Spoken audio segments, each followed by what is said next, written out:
Pattiseema ferry బహిరంగ వేలంపాట.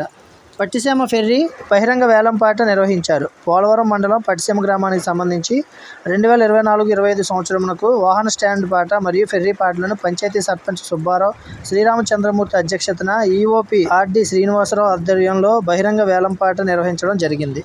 సదరు పాటకు ముగ్గురు పోటీ పడగా సదరు పాటకు కాకి వీర్రాజు తండ్రి రామయ్య అనువారు 1,90,000 రూపాయలకు పాట పాడగా కాకి వీర్రాజు తండ్రి వీరయ్య అనువారికి వాహన స్టాండ్ పాటను ఖాయపరచడమైనదని, అదేవిధంగా ఫెర్రీ పాటకు సంబంధించి ధరావత్తు ఎవరూ కూడా చెల్లించకపోవడం వలన సదరు పాటను 22/5/2024 అనగా బుధవారం ఉదయం 10 గంటలకు జరపబడినని పంచాయతీ సెక్రటరీ తాతి విజయకుమారి తెలిపారు.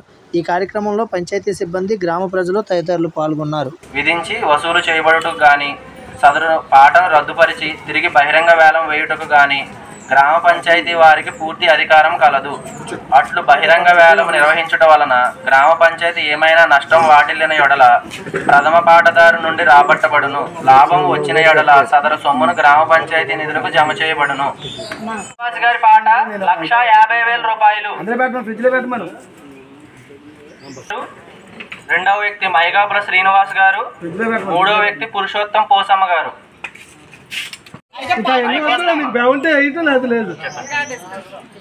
కాకి వీర్రాజు గారి పాట 1,90,000కి ఫైనల్ అండి.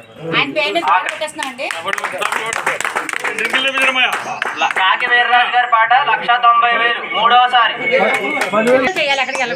పోసమ్మ గారు, మీరు శ్రీనివాస్ గారు మీరు ఖచ్చితంగా ఉండాలండి, సంతకాలు చేసే.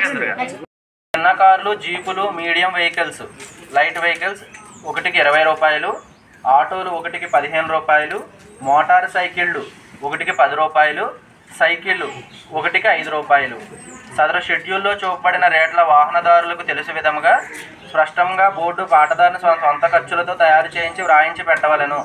సదరు పాటదారు ఆశీలు వసూలు చేయు టికెట్లు గ్రామ పంచాయతీ వారు సూచించు ప్రకారం సొంత ఖర్చులతో తయారు చేయించుకొని ప్రతి టికెట్పై పంచాయతీ వారి సీలు వేయించుకొని అట్లు పంచాయతీ వారు యొక్క సీలు వేయకుండా వసూలు చేసిన పంచాయతీ వారు తీసుకుని చర్యలకు బద్దులై ఉందురు. సదరు వాహనములను భద్రపరిచి తిరిగి వాహన యజమానికి అప్పగించి పూర్తి బాధ్యత పాటదారునదే. సదరు నియమ నిబంధనలు ఏమైనా చేర్చుటకు కానీ ఏమైనా తొలగించుటకు కానీ ఏ షరతులనైనా సరిచేయుటకు కానీ లేదా కొత్తగా ఏమైనా షరతులు విధించుటకు కానీ పంచాయతీ వారికి పూర్తి అధికారం కలదు.